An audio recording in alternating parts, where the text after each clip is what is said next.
Sa na to pagkaibalas itong billing, dili matamahakdan.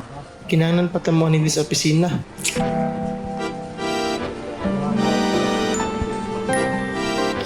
May butag sir, nabat tayo ng pamaagi nga makahibalot sa itong monthly billing? Hasol kining nani sir, kinahanglan pati mas opisina para makahibalot sa itong billing. Mayang butag po sir.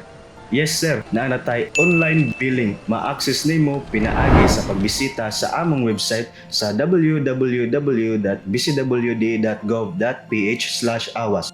Makita nimo dito ang OBI o Online Billing Inquiry. Mag-sign up ka, ibutang ang imong control number kanang 11 digits na makita ibabaw sa imong bill.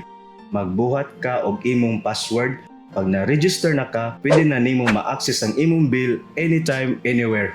Mao ba? Mas maayo na sir para updated na ko sa akong billing ug dili na gid ko mahasol.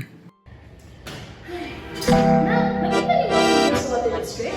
Nay, nalaway naman siguro to. Kasi dito ni mo, Nay. Ano yung panglaway naman ninyo? Ang saan na nato pag-monitor sa itong previous consumption, ani? Nay, ayaw nakabala ka. Ang Butuan City Water District na alay online inquiry.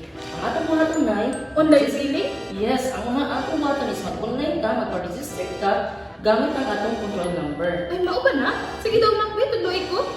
Ingani ko na siya, Nay. Dali na ito makita atong konsumo matag-bulan. Then, anytime, anywhere.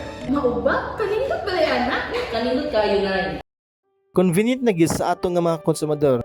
Kaya pwede na nato ma-access atong billing pinaagi sa BCWD Online Billing Inquiry ug pwede na ta makabayad sa lain-laing collecting agent o online payment center.